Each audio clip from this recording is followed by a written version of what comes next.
welcome to another episode of AP Taylor Swift, the podcast for Swifties who like to dive a layer deeper into the music. So lean in close, turn up your volume, because class is in session. We're your hosts. I'm Maansi. I'm Jenn. And I'm Jodi. And we are your unofficial professors of Taylor Swift. Welcome back to another episode of AP Taylor Swift. This week we have a show and tell episode for you on the hero's journey. I'm super excited about this one. I think I say that every week, but the hero's journey is something I remember studying in college, but also I feel like there's just so much popular culture stories. I was going to say Star Wars, but I've never seen Star Wars, so I'm going to say Harry Potter. It is. Yeah, all of the above. Lord of the Rings. Keep naming them. Yeah, just keep naming all the things. And that the narrative structure, the whole ideas are built around the hero's journey. But Jenn, why don't you give us a little bit of AP level insight into the hero's journey before I just start listing off movies and TV shows? So the hero's journey, it's also known as the monomyth. So one myth, monomyth. If you ever hear about that phrase, it's the same thing. It originates from Joseph Campbell's book, A Hero with a Thousand Faces, or The Hero with a Thousand Faces. And so this came out a long time ago, and he was building on Carl Jung's theory of the collective unconscious. So Carl Jung was a student of Sigmund Freud. Freud popularized the idea of the subconscious. Jung went even deeper and said there's this thing, the collective unconscious, that we can't really even tap into, but basically the idea is there are universal human experiences.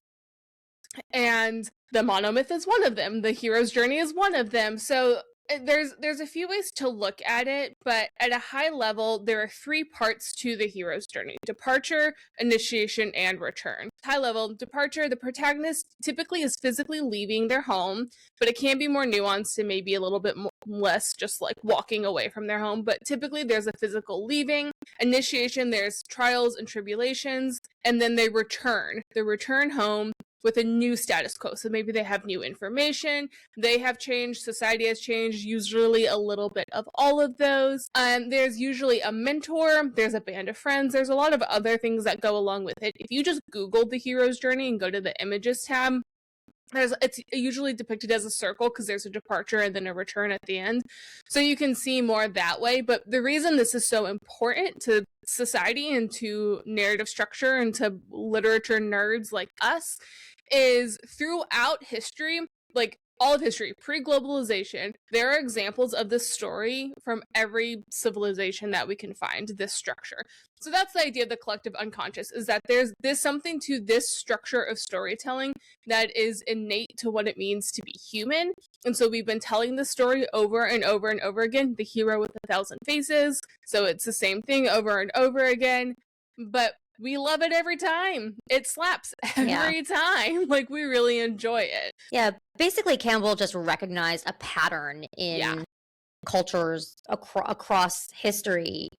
Cyrus, Prometheus, Buddha, Muhammad, Jesus, like Moses, like all of these stories followed a similar structure. And so he wrote it down in The Hero with a Thousand Faces and pulled in the influences and kind of cited his sources. And from there, popular culture has been influenced by the structure that Campbell outlined. Now, I'm sure they were influenced by the structure of all of these myths and stories anyway, but having it so clearly outlined and detailed creates a really simple narrative structure for artists to follow when they want to create a great work of art or a great or really compelling story. And the collective unconscious is always fascinating to me because, again, we all know art influences art, but if, like you said, we're going back to Moses. We're going like long before, like before stories were written down. These were just mostly oral traditions, and we were still doing it. So there is something about humans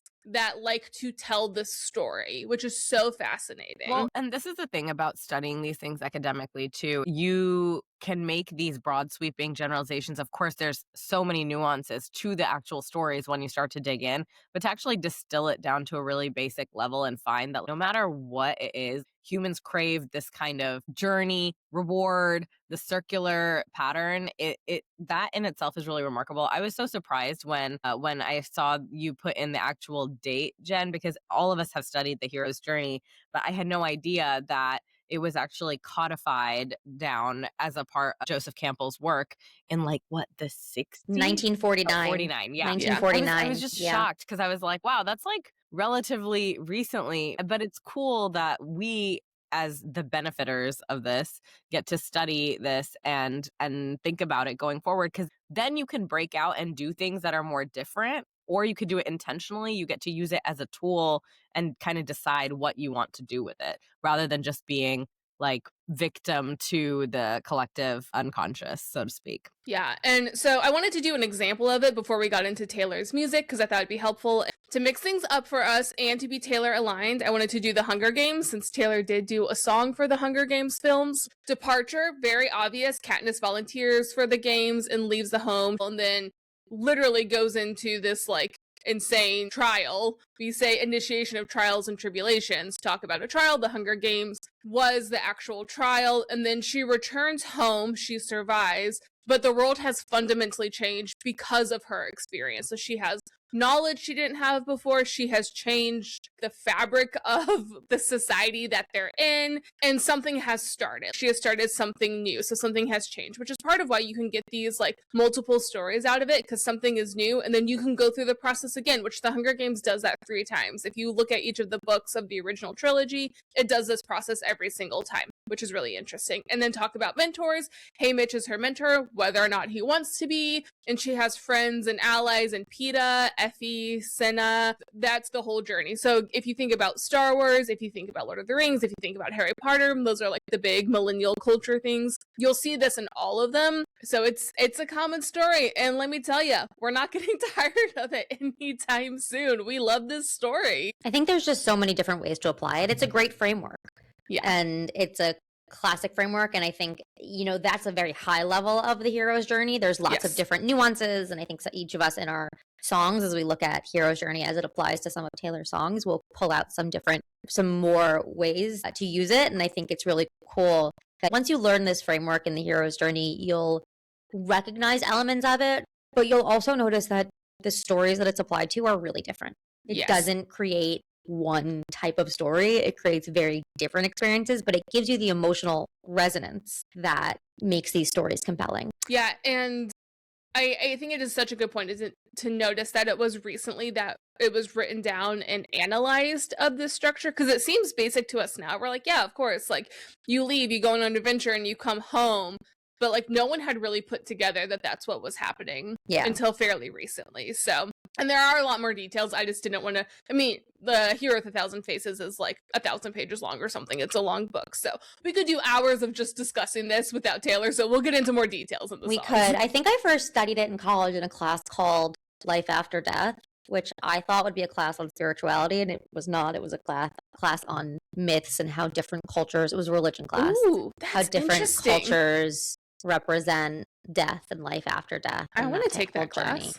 Yeah, it was pretty cool. It was not, I mean, why did I think in college I was going to go into a class on like what the afterlife was like and thought it would be fun and spiritual? Like, no, of course, it's literature, it's religion.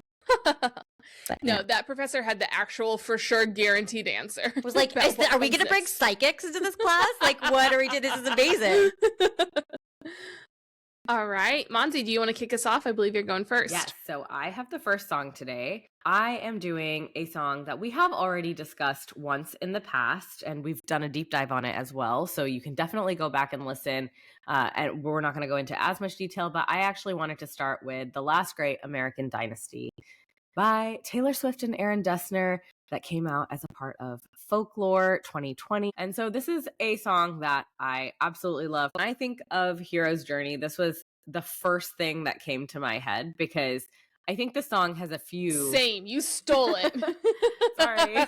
I have these nights where I go in and I like pick my songs for like 10 different themes like a year in advance and just go like, dibs. And this was one of them. So I was just very excited about the song, A, because I just love the song, but B, I think there's multiple hero's journeys in the song, and one of the things that I like about it, in one of our previous episodes, I talk about my love for the idea of multiple lifetimes and stories that kind of transcend generations, and I feel like this is one of those stories in the way that it's written, that there's a little story within the song, and then there's another little story within the song, and then there's this bigger story that's kind of transcending time, and it's a bigger story that is maybe about feminism at large, like cross generation things that women have dealt with in the society. And so the reason that I especially love the song is just because I think it has that magnitude to it. So just to start with the very obvious, the first hero's journey that I see is of the main character. The song is about a character named Rebecca. We all have kind of ascertained that it's referring to Rebecca Harkness. She was married to an heir of a big oil company. So the initial story is about her. That's the first hero's journey. And the reason that I see hero's journey in there is the departure that Jenn talked about as a few different things. It could be the fact that she leaves her old life and sets out in this new marriage. We know from the beginning of the song, she rode up on the afternoon train. It was sunny. She was already a divorcee by the time she got married into this marriage because we know all the townspeople are talking about how a middle-class divorcee did it. And so you could look at that as one departure from her old life into her new life, physically coming in on the train. I think you can also look at a departure point potentially as the death of her husband, because initially she's coming into this town. She is married, presumably in love with the person that she's going to marry. I don't know, maybe not. But her real trials kind of start maybe after he dies. And the reason that I say that there's these two departure points is because depending on how you want to look at her arc, the initiation can also be two different things. On one hand, the initiation can be her initial reaction from the townspeople when she first gets married and comes in. If the departure point is that first one where she's on the train, she's coming into this town, the initiation could be seen as the townspeople's gossip. Initially, everybody's talking about how she's middle class, little gauche, only so far new money goes, just constant chatter and not really being able to fit in. I think an initiation can also be like the actual death of her husband. Like, what do you do in that period immediately after? There's kind of like these two different more, and maybe the death is just more of the initiation, just more trials. Like she's already been alienated by the townspeople, and then of course her husband dies. Like darn. But there's also a turning point, and the return kind of comes at the moment where she decides, screw all these people, I'm giving up on the Rhode Island set, and I'm just going to do whatever the heck I want. And that is the parties, the friends over, the dogs, like she kind of, the dog being dyed key lime green, just all of the throwing caution to the wind, like who cares what they say?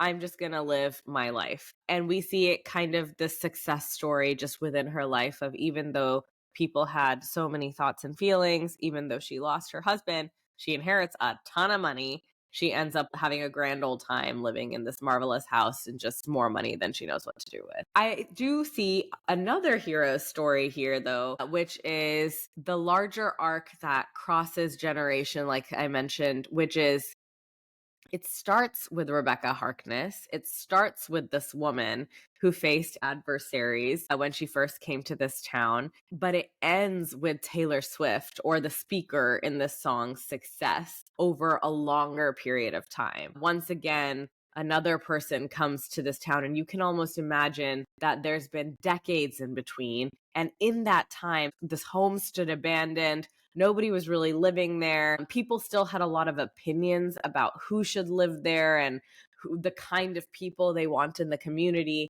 The saga kind of continues. And then finally, at the end, our speaker comes in and has a great time, can buy the whole thing, throw parties again, and once again kind of disrupt the life. The reason that I really like the second one is, first of all, it's the cross-generational, like larger than life, larger than one person kind of story. But I also, Jenn mentioned the kind of mentor figure of the sagely uncle or the sage wizard, or like somebody there who's guiding the hero. And I almost the Gandalf. And I almost imagine the spirit of Rebecca Harkness, the original, as kind of that sage figure or the guiding figure in this longer version, where you actually have her spirit inspiring our speaker and helping them see more clarity in what they need to do, and helping that kind of full arc actually come to life. Well, and I love that because in the Eras tour, the choreography also spoke to that, because when she did the Last Great American Dynasty, the dancer who was playing Rebecca, when it transitioned the song to being to the eye, Rebecca's going up the stairs, Taylor's coming down, and they pause and look at Yes. each other before the transition's made. So like It is really storytelling wise has it is really agreed one with big that, story. Yeah, I love that. I also think, to the point we were saying earlier of just how this story structure has been used over and over again to see, like, it's like it's not like a repetitive story in a bad way, but like these cycles do repeat themselves in our storytelling as humanity. And in the song, she's repeating the story in the same way. And like, that's kind of cool too, of she's as always playing with those kinds of things, but she's telling stories within stories. And I love the mentor point, because I totally think that's true. Yeah, it's kind of like that. the tale as old as time. Like, things repeat, things happen again. Yeah. And the story continues. That's, I think, what's so powerful about the monomyth and the hero's journey is, listen, it's an indelible framework for a reason. And so literally her showing the parallels between Rebecca and herself and how the story continues, she's bringing to life exactly why this hero's journey is so impactful and stays with us for centuries across cultures. Yeah, and something that, Jen, you had mentioned as a part of the return, it's fundamentally like the character fundamentally changing how the game works. And I think in this song especially, like, that is what's so satisfying about that ending, is that in both of these characters, Rebecca and the speaker, they just fundamentally change the rules at the end of it. So it feels like a real victory for the hero and for everything that they represent. And I think your point too about the Rebecca story in particular could have like multiple initiations and all of that also work, because that part of why I also wanted to talk about Hunger Games is it's a trilogy where you could argue from the beginning of book 1 to the end of book 3 we have this hero's journey, but each book has the hero's journey, and we wouldn't like it's necessary for her to go through the process once, return, change everything, and then from that new status quo she again leaves and comes back to yet a new status quo, and then it's the third time that's needed to like fully remake it. And in theory, which is why sometimes some of these books series go on for so long, is like we could have done a book 4 of the Hunger Games, like not demanding it, but in theory, from that new point of view, we could have been like, okay, now what happens? Do we have a new character to follow? Do we want to, whatever it may be? And I think that that's part of why it's in the collective unconscious, is we all do that, where we go through something and we like grow, we change, we feel better, and we can like breathe for a bit, and then we'll go through something again. Like, that's like the normal cycle of life in a lot of ways. Yeah. You don't just become a hero overnight. It's iterative through a lot of process. Harry Potter is like this too, right? Like, Harry is going through this in the first book. The whole Sorcerer's Stone thing is its own little hero's journey within the book. And then it does it again in the second book, does it again, third book. You get to the fourth book and you realize, okay, hold on, there's a bigger arc that we're making here. And then it takes 7 books to kind of see the overarching, the real journey that he was on the whole time. Yeah. Same with Lord of the Rings, Star Wars. One of the things that you'll see too in the hero's journey is there is often some sort of literal or symbolic death that happens. And so like the death of her husband is a good example of that. Star Wars is a funny one, the original film, because he goes to the Death Star. So it's like he doesn't die, but he's quite obviously very literal. Very literally going into death. And Harry Potter in the 7th book, he does die, literally. There's also just generally a lot of death in Harry Potter. A lot of people, but the idea don't make it. True, but for the hero's journey, it's that the protagonist goes dies to the underworld of some kind, goes through death of some kind, and then is like reborn as a new person, and then that's why the new status quo. So like, I would argue that the leaving for Katniss is when she goes to the Capitol, but it's when she goes into the arena that she goes into the death, and then is reborn when she is able to not die in the arena and is reborn, and that's when all the status quo changes. So that's like another element of it too. With the Last Great American Dynasty, I think that's why the cross-generational thing feels like more epic, right? Because you have a character that quite literally dies, time passes, and then you have this new character that is reborn or born and comes into it and steps into these shoes to take the baton forward. Totally. One thing that I was also thinking about when you were talking about Hunger Games, but also Harry Potter or like Lord of the Rings, any of these big epics, is there's always so many side characters in here. And oftentimes when you focus in on those, you'll also notice that, like, yes, you have one main protagonist in the story, and yes, there's one big hero, but a lot of times these side characters are also doing these side quests and they have their own hero's journey arcs. And it reminded me of this quote that I absolutely love, that I think about all the time. And it's that everybody is the hero in their own stories. And I love this idea also of, like, you can always zoom in good storytelling, you can zoom in on any of the characters and you also kind of see their own arcs and see, like, how are they the hero. And so from that sense, it also, in the song, it makes a lot of sense that, you know, you can have these multiple stories because there are these two different characters, and although there's one overarching theme, there are these, like, they themselves have these arcs in their own rights, just because you can kind of find the story anywhere if you look closely enough. Yeah, I mean, Salvador Dali is a side character in this story. Yeah. That's amazing. He's not a hero in anything. But also the other thing too with that is that she does call out the bitch pack, which was Rebecca's friend. So talk about having allies and friends to help you through that. She has the bitch pack. She has Dolly, who all, I'm sure, were deeply fascinating people in their own right if they're a part of something that they name themselves the bitch pack. So. Totally. Right. Well, I have the next song, and we will be deep diving this song next week, so I will get into it a bit, but we'll get into it plenty more next week. I chose Down Bad, which is from the Tortured Poets Department, which came out in 2024 and was written by Taylor Swift and Jack Antonoff.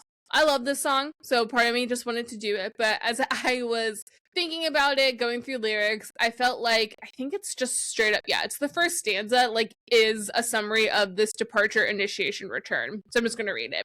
Did you really beam me up in a cloud of sparkling dust just to do experiments on? Tell me I was the chosen one. Show me that this world is bigger than us. Then sit me back where I came from. For a moment, I knew cosmic love. So it's so short, but we get that story where we're using aliens as the metaphor here, but if we're going with that narrative, she's on Earth. She's beamed up, quite literally departing Earth. She's going through experiments, being told she's the chosen one. She's getting this knowledge that the world is so much bigger than us. And then she's sent back down. So she comes back down and she is a changed person because of what she has seen and learned and felt while she was going through her initiation. That's very quick, but that's basically done. Moving on to the next song. I was like, okay. Wild. So that's it. When you chose the song, I was like, I'm really curious to see how this applies. There you go. It's pretty straightforward. Wild. Which it's a fun metaphor, though, and we'll talk about this more, I'm sure, next week, this choice of the alien metaphor. But as I was saying earlier, that, like, the departure can be a little more nuanced. Part of what I was thinking was here is she's using this metaphor of a physical beaming up into a spaceship to talk about the emotional departure of falling in love. She feels like she's gone somewhere. Mm-hmm. And she's experiencing something in this new world with this new person. And then being dumped can be a return. You're going back to your old life. And sometimes that is literal. Like, you're going over to a person's house and then you break up and you don't go there anymore. Yeah. So but she's using this very dramatic metaphor of the hero's journey of physically leaving and returning to talk about her emotional journey, which I think is really an interesting way to play with this, intentionally or not. Yeah, and then I'm curious with the rest of the song then. Like, when we think about the hero's journey, we often see the full journey, not necessarily like what happens after when they get back. Yeah.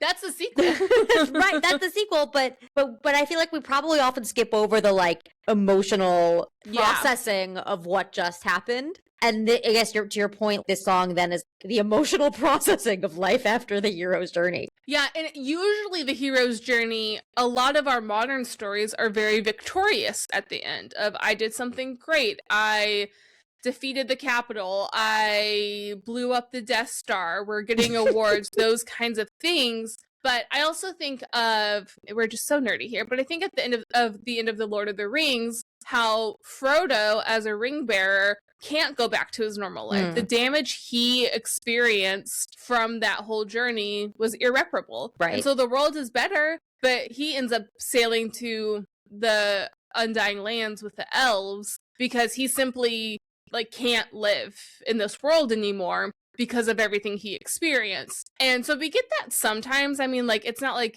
well, I honestly, the end of Harry Potter, the series, he's mostly fine in the epilogue, but like, obviously he had some stuff. Fanfic gets into it more sometimes, I think. But I think this song, it's something I am really interested to explore in the deep dive of what if your hero's journey leaves you broken? Yeah. And I know that those stories exist, don't get me wrong. It's just not like the version of the hero's journey we see in big Hollywood films these days. Right, because that would just be a really depressing 2.5 hour film. But when it's a 2.5 minute song, you're like, cool, let's explore this. Let's see. Now I'm down bad crying at the gym. Like, yeah, let's go. Let's get into it. What is this like?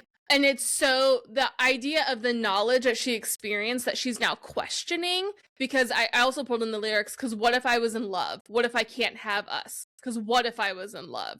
So this idea of, I thought I was in love, and now I'm returned, and now I'm actually questioning the initiation series of events. I'm wondering how real those were, that there's this just general breakdown happening in the song of, like, it's so funny to see, the whole beginning is, I went through this journey, and now I'm like, but did I? Or like, was that real? Was this a fake journey? Like, what happened? It's kind of like if Harry Potter had gotten to Hogwarts and like went through like saw the troll and like went through a couple things and was just like, I'm out. I don't want this. Like, or what like is Dumbledore sent him home, was like, hey, actually this is too dangerous, you gotta go. Which kind of does happen in, I don't remember which book it is, but like the beginning of, I want to say like 3 or 4.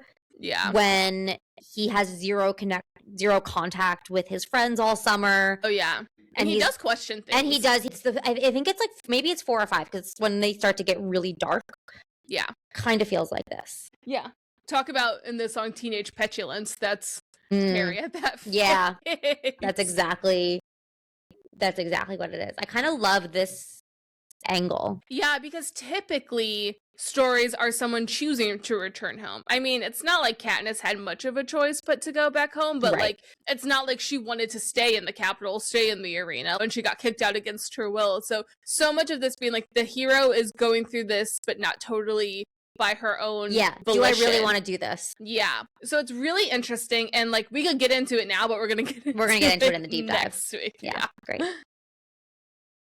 My one contribution to this is I also really liked the Chosen One shout out immediately. Oh yeah, I didn't even notice that. I was like, great. So good. I too, like Jodi, was like, wait, what? This song? What? Why? And then you read the thing, and I was like, the Chosen One, like, duh. Got it. Amazing. So I've got the last song, and also the most recent song you possibly could have. I chose The Life of a Showgirl, which is track 12 from The Life of a Showgirl, which came out in 2025, written by Taylor Swift, Max Martin Shellback, and Matthias Bylanth, which I'm sure I butchered that name, but there we go. A new name. The new name. Yes. I think he was the lyrical arranger. I don't know. Now she has like notations on what specifically people did in each song credit beyond writer. So yeah, just fun fact, you can really get into who played the cello on every single song. I love this song, and when I think about the hero's journey, I think about the story within the song, right? That you're going on this whole adventure throughout the song. And I picked out a couple of different specific elements of the hero's journey that I felt this song does a good job of calling out. It starts with the call to adventure, which is a challenge that disrupts the hero's world. And that we see the speaker get disrupted in that first verse. I bought a ticket. She's dancing in her garters and fishnets. 50 in the cast, 0 missteps. Looking back, I guess it was Kismet. So the act of buying a ticket to see this person in the show is this call to adventure, essentially, that disrupts the speaker's world. She sees her and she's like, oh my God. And this person kind of becomes Isia as the next phase, which is like the meeting the mentor, right? Kitty, this showgirl, is the guide that provides wisdom, tools, that is the person that the speaker looks up to. You're living my dream. But what the mentor does even further, which often within the hero's journey, is really give wisdom and guidance on how to have this journey. And this mentor in particular we go into the chorus, says, hey, thank you for the lovely bouquet. You're sweeter than a peach, but you don't know the life of a showgirl, babe, and you're never gonna wanna. Wait, the more you play, the more that you pay. You're softer than a kitten, so you don't know the life of a showgirl, babe, and you're never gonna wanna. So this is a mentor, but a mentor who's saying, don't do this, right? It's like as if Dumbledore was like, no. Or Gandalf, who's like, please don't be the ring bearer. Which, yeah. Never read The Lord of the Rings. Or Haymitch, who is just like, what? yeah. Haymitch was just like not helpful. But that's also, Jodi, whenever we do an on-site, or if I come visit you I'm gonna soon, have which to may watch be happening all for of the work, Lord of the Rings. We're gonna watch the trilogy. Yeah. Should I watch that or Star Wars? Because I've never watched either. Star Wars is complicated. To me, Star Wars is too big of a universe at this point, and I'm not keeping up with it. But truly, just the Lord of the Rings trilogy. Okay. There's more you could do. It's all you need to do, really. Anyway, back to Taylor. Who does talk about Gandalf and so it's all related. So I loved this idea of meeting the mentor and the mentor being a reluctant mentor, being like, don't do this. We will have to deep dive this song one day because I have questions around like Sabrina Carpenter's verse. Is the baby of the family in Lennox also Kitty, or is this a different showgirl? Like, do they each have their own mentors in this world? I don't know. Maybe we can debate that in another time. But then you get to, of course, the bridge is where we have the tests. The hero faces a challenge and learns from the mentor. I took her pearls of wisdom, hung them from my neck. I paid my dues with every bruise. I knew what to expect. Do you want to take a skate on the ice inside my veins? They ripped me off like false lashes and then threw me away. And we talk about the death. Don't they often have to go through death? And all the headshots on the walls of the dance hall or of the bitches who wish I'd hurry up and die. But I'm immortal now, baby dolls. I couldn't if I tried. I just was like, this whole bridge is the challenge, is learning from your mentor, going out into the world and going through all of those challenges and coming out on the other side despite everyone saying you can't do this, you shouldn't do this, and saying I did this, and the return. And so the return is the last verse. This is when the hero returns with that treasure, with the wisdom. Thank you for the lovely bouquet. I'm married to the hustle, and now I know the life of a showgirl, babe, and I'll never know another. Pain hidden by the lipstick and lace. Sequins are forever, and now I know the life of a showgirl, babe. Wouldn't have it any other way. It's just so satisfying. Yeah. Yeah, no, this is it really is so perfect. satisfying. It's so good. Yeah. And like the Sabrina Carpenter element where Taylor's been a mentor to Sabrina, kind of in the same way we have multiple mentors. Yeah, with Rebecca. Totally. I love it. I love that you said that the bridge is kind of like all of the trials and tribulations. We're not deep diving this, and I think about this every time I listen to the song, and one day, like, we can talk more about this in detail, and I'm sure I will repeat it at that time. But that line of I took the pearls of wisdom and hung them around my neck, beautiful line. So good. Everyone on this podcast gets to learn more about Hindu mythology than they probably ever signed up for. But love it. We have we signed up for it. We have this goddess in Hinduism called Durga, but she has another form, and it's called Kali. And Kali is this form of hers that is enraged. You all may have seen it in pop culture. Like, it inspired the Rolling Stones logo. Like, it's this woman, she's like all black, she has like 10 arms, and she's insane. Like, she looks like this devil-like creature, but it's just the female enraged. So it's a really amazing idea. She's actually one of the most powerful goddesses, but she wears a necklace of skulls of all of the demons that she's killed. And love it. I love this. Yeah, this incredible, and she's a warrior. She is a warrior. And what's so amazing is, like, until she turns into Kali, she's like the most beautiful little, like, prim, proper, gorgeous woman. I mean, her pet is a tiger, but like whatever. And then she transforms into like her most vicious form. But it's just this really incredibly powerful version of a woman who fights for blood. And whenever I hear this line of like, took her pearls of wisdom and hung them from my neck, I really imagine that Kali vision.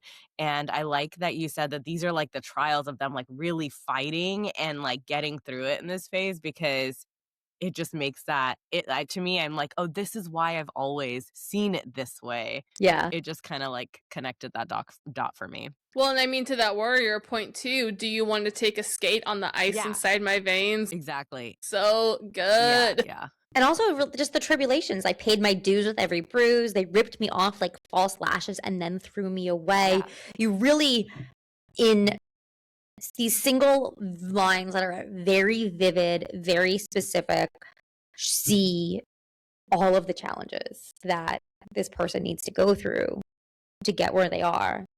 And it's this, I think this is a big statement, guys, but I think this might be my favorite Taylor Swift bridge. That's a big statement.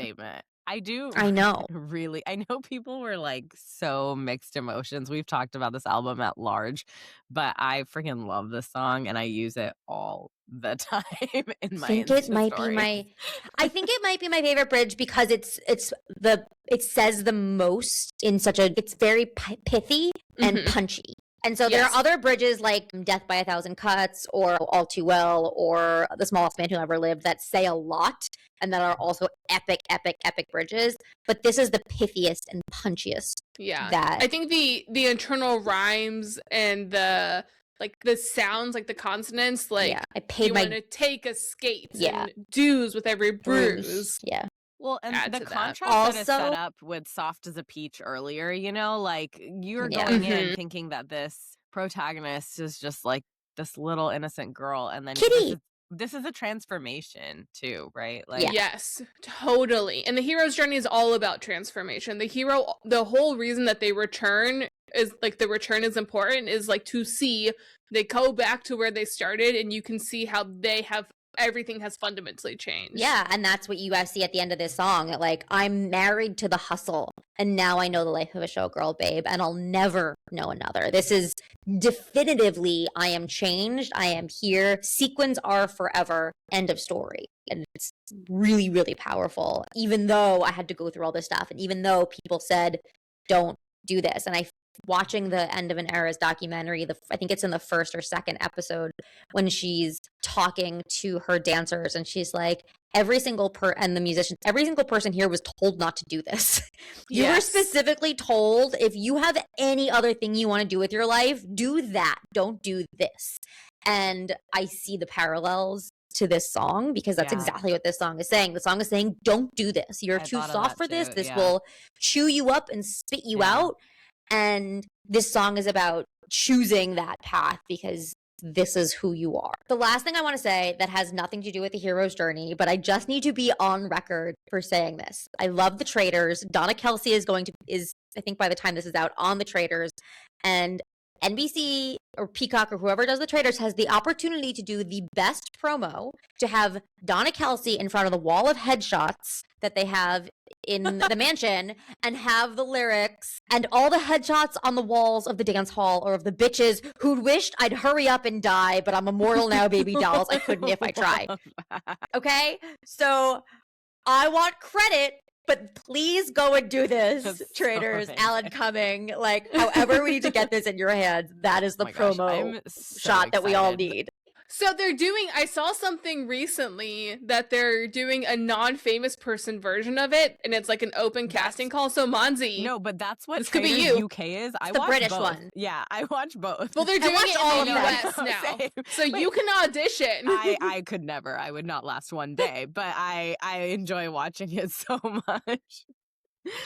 And I think the British ones are doing a celebrity one, so they're doing both. The Celebrity Traitors UK is it's unbelievable. The whole thing. Traitors in general, Donna Kelsey, well done for the if you're gonna go on any reality TV show, this is the best one. So when I play these types of games at home, sometimes I will very intentionally try to forget what I am. So then when people are like, you don't know what's going on, I'm like, I don't. And so maybe I'm doing a great job, maybe I'm doing a bad job, but can't catch me lying if I don't know if I'm lying. Yeah, the trick to being a really good liar is to be honest 90% of the time. Oh yeah. Usually I try to get through the games without ever lying. That's usually my goal. Jodi, I did not know you were such a big Traitors fan. This is great. I don't know how we haven't talked about this. It's the one reality TV show that I watch, and I'm obsessed. Same. And I am obsessed. So I don't watch reality TV either, but a bunch of friends in my book club watched The Secret Lives of Mormon Wives. So I did watch all 3 seasons of it. And let me tell you, if you're going through a hard time in life right now, watch that show. Because I was so stressed with work, and every day I'd watch it, and I'm like, my life's fine. Is there a hero's journey? I feel like we should bring this back to the hero's journey. Is there a hero's journey in that one? No. I mean, mean, probably. If I really thought about it, probably. Their own journey. There we go. There's the tie-in. Well, with that, if you're not going to tune in to the Traitors in between, tune in next time to another episode of AP Taylor Swift when we're going to deep dive down bad. That's all we have for you today on AP Taylor Swift. Be sure to rate and review us on your favorite podcast app. Follow us on your social channel of choice at AP Taylor Swift to stay up to date. And join us next time as we overanalyze and deep dive into the next Taylor Swift song on AP Taylor Swift.